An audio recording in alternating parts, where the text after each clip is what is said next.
Hey, what is going on, everybody? Boilon here, back for another video on Marvel Mystic Mayhem. Now, today is Saturday, and we're about 10 days, I think, into the game, right? And I guess today's video is going to be a little bit of a recap of sorts. I want to kind of go over what we've been doing here on the channel and in the game so far, some of the positives, some of the negatives, the things I like, things I don't like, and I guess going forward as well, things that I'm curious about, and what are we going to see from NetEase and Marvel Mystic Mayhem going forward, because we need to be a little bit realistic too when it comes to the new games and just making sure we're on the right track. So if you're ready to go, everybody, let's spoil this down.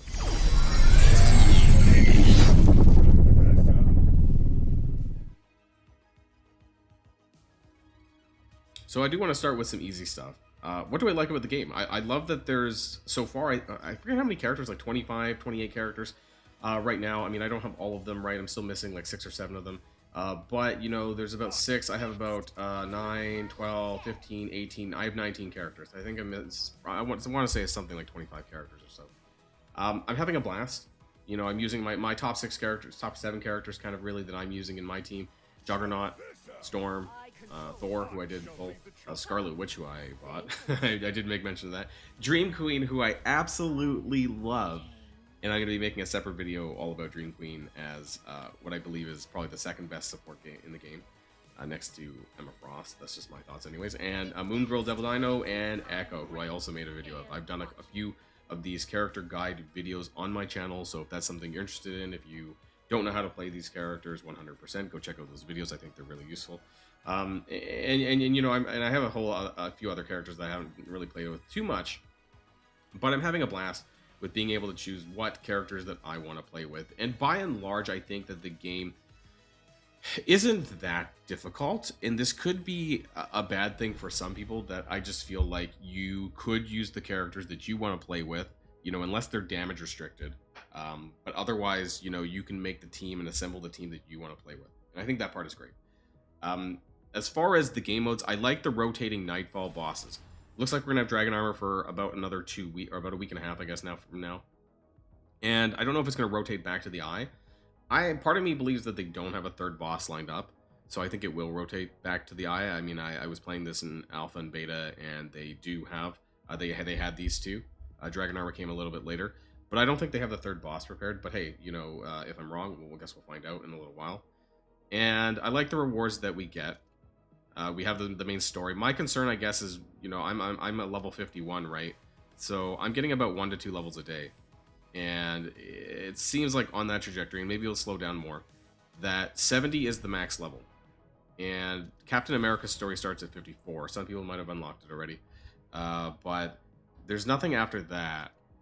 And I'm thinking that within 2 weeks, I'm going to be maxing out. Maybe I might max out my account level. And so what do we do from there? Memento's also finite, right, with the story. I guess there's probably one associated with Captain America or whatever, actually, whoever that is. Actually, I don't even know. But it's probably associated with, each of these are associated with the main story chapter, typically. And so, once that's done, it's done. We have Crimson Campaign. Now, this is only going to be for another 2 days, and then it might be swapping to Game of Khonshu, which seems like it might. And this one, I don't find as fun as Crimson Campaign, to be honest. You're on your own little raft. I'll probably do a video of that when it ends up coming out, because it's quite different than Crimson Campaign, which is like these are both like roguelite modes, and that's fine, and then we have the challenges at the bottom, right? So all this stuff scales. Is there enough content though? I guess like my screen time is pretty low, which I guess for some games, some people that's okay. Right, you don't want to be playing like Raid Shadow Legends, which I am playing, which takes me like 2 hours a day. Some people are okay with the screen time of like a half hour or less, because I think that's kind of where I'm at with Marvel Mystic Mayhem. Like, once I have cleared my current challenges on the bottom, I can just do some sims, or I can just spend 150 energy and just do all that into one mission, right? And that takes like 2 minutes at most. So my screen time on this game is pretty low, I would say, compared to the other games I'm playing. I also play Marvel Strike Force. So this, Marvel Strike Force, and Raid Shadow Legends. Raid Shadow Legends definitely I spend the most time on. Marvel Strike Force is maybe about an hour, and this is maybe a half hour less. Bifrost Brawl. I do not like the PvP in this. I'll be honest. I'm gonna be really blunt about this. I'm not a big fan of the PvP. That being said, I do it just mainly for the rewards. I'm gonna do it just one time, just to show you guys. I have this lineup here, which isn't, no, that is my current one. Okay, yeah. So Dream Queen, Scarlet Witch, and Juggernaut, and I guess I'm just gonna attack somebody. But the reason why I don't like the PvP, and this goes for the other game mode, the Mystic Clash, like that was bad too. But the reason why I don't really like the PvP in general is because it's on auto. I can, in this case, I can like choose my positioning and whatnot, and that's fine, I guess. Over there, it doesn't really matter that much. But I don't like that I can't choose my skills, and that's a bit. I'm surprised that it even went that way. Anyways, I don't like that I can't choose my skills. That's a big part of the AI, right? Relying on the AI to do the right thing, to use the right ability at the right time, that kind of stuff. And I guess it puts everyone kind of on an even playing field, but I just don't like that I can't really make any, impact. I can't really make too much decisions there. I won, I guess. Right, we could do this again. Why are there only 2 people on the team? Did they screw this up? So it doesn't seem that there's not much input for me to do, and there's not it's very idle. It's even more idle than most sort of PvP game modes in other games, right? At least in Marvel Strike Force, I can actually manually play my characters. In this, I can't. So sometimes it'll go well, sometimes it won't. Right, like this, I don't even know if I'm gonna win, because unless Juggernaut like clean sweeps them, there maybe. I mean maybe, right? Maybe I'll win after all. But that's what I mean, is that I have like no input as to whether or not I'm actually going to get through this. So that's kind of one thing that kind of bothers me a little bit here. Also, I just wanted to say that apparently there is a third character. I just couldn't see it. There's a question mark over the characters, which maybe is their Bifrost Brawl way of like hiding their characters. I didn't actually realize that until I went to go do another match. Now, I do want to mention the time reversal here, because I think it's honestly really, really generous that Marvel Mystic Mayhem has been giving like a month, essentially, of free resetting. Now, I don't know. Please let me know in the comments down below if you started the game later. Does this say 21 days for you? I don't know if it's 30 days for like anyone who's new, or if it's just 30 days from the start of the server, or basically when the game went global. Like I don't know what it's based on, but either way, they've had 30 days for you to be able to reset your heroes, your highlights, and just experiment with a lot of things. And I think that's amazing, which I've taken advantage of quite a bit. And if I get any new characters, I will do the same. Or if I'm just doing it to make character guide videos, and playing around with them a little bit, I think that's really awesome. There is this Infinite Mayhem game mode. I'm going to play this a little bit later. I think it did come earlier on, like last week, and it was like a gauntlet type mode. I do need to play around with that a little bit more. So there is things to do, right? And Bifrost Brawl took me like 5 minutes at most, like for the day.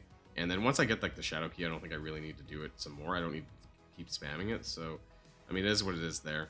I do want to talk about the pulling system, though. The Dreamweaver, the summoning. So, and this was brought up into my Discord, and I actually don't have the answer to this question. But once I claim my second 80 pull, what happens after that? Do they reset, or will they ever reset? Because I heard that after you pull your limit, your second one, that it's not there. So, why would you continue to pull, other than having Shadow Keys, I guess, but otherwise, why would I pull, or why would I spend gems on the regular one instead of just spending the gems on the special banners? Probably not. I mean, I guess the only reason why you would want to pull these is if you get the Shadow Keys for free to play, just over regular gameplay. But otherwise, you wouldn't want to put your Dream Gems into that. You would want to put it into a character banner that you're going to hopefully try and pull for, right? And then it comes down to the odds, and I do want to talk about this because it actually, unless you go into the rules, it's not quite mentioned. And I do want to correct myself from a previous video. The overall probability of a legendary is not 2% to start. So you actually have to go into the rules. It starts like at 1%. So it's from pulls 1 through 40 is 1, and then at 40 to 49 it goes to 2%, and then 50 to 50. So until you hit over 40 pulls without a legendary, it doesn't go up to 2%. It does eventually go up to 5%, and then you get a pity at 80 pulls, which is guaranteed if you still suck at it. But this was a bit, I think, misleading, because a lot of people do think that it's 2% right off the bat, because you just look at that. And if you're not actually looking into the rules, I don't know if that's the same for epics. I'm not sure how that's mentioned here either, actually. The probability is 25%, and the base probability scaling of calling a 2-star highlight is 8.5%. So it seems like that is accurate, unless I just misread something. So this is 25%, but this is actually 1%. And I guess it shows your record. The next 3-star hero can be summoned up to 79 times. So that's because I just pulled a Thor pretty recently, right? And I haven't really pulled anything else. So at least it tells you here. But I just want people to understand that, right? You know, that, I don't even know what my rate up here. What was this? Next 3-star can be summoned up to 70 more times. So I have pulled a little bit on the Iron Man banner. I have not touched the Captain America banner at all. And the other thing is, you know, what's going to happen when the Iron Man banner goes away? When Forge of the Future goes away in 5 days? What's going to happen to Iron Man? What's going to happen to Sentry and Falcon? Because they're not in the Shadow Key banner. And so that's something that I'm wondering about. When it comes to other gacha games that I've played, typically there's some exclusivity, right? There's an exclusivity period. So is Iron Man going to go away for a while and not come back into the main pool for some time? Or are they going to go back in right away? I mean, that's something we'll find out more next week, I think, and we'll have data on this, right? You know, whatever happens to Iron Man's banner, I think will probably happen to Cap's banner, right? When that goes away. Is there new banners every single week, or is it going to be every 2 weeks for new characters? What's their plans for that? You know, I guess there's a lot of unknowns when it comes to their timeline and their road ahead. I guess I haven't seen any particular road ahead blog or anything like this that kind of states their objectives and what they're going to be doing, especially since now we're just kind of starting fresh in July. What can we expect from Marvel Mystic Mayhem going forward? And I just want to say, just to be very clear, you know, like I am enjoying the gameplay, I'm enjoying the game, and I'm having a lot of fun. But, you know, I'm also just cautious a little bit and also wondering, you know, what's going to be happening in the game going forward. What can we expect from NetEase and Marvel Mystic Mayhem and all that and more, right? You know, so hopefully things that'll become more clear maybe next week and just going forward, because I think next week will be quite pivotal. We'll be going into week 2 of the game, and hopefully we have a little bit more details. So I just wanted to do a little bit of a recap video for you guys, nothing crazy, but I would love to know your guys' thoughts in the comments down below. Do you share some of the concerns that I have?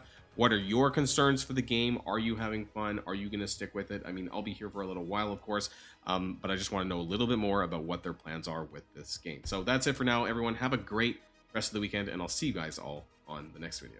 And if you like this video, make sure you hit that subscribe button if you haven't already, and you'll be greatly helping out the channel. Have a great day, and I'll see you guys on the next one.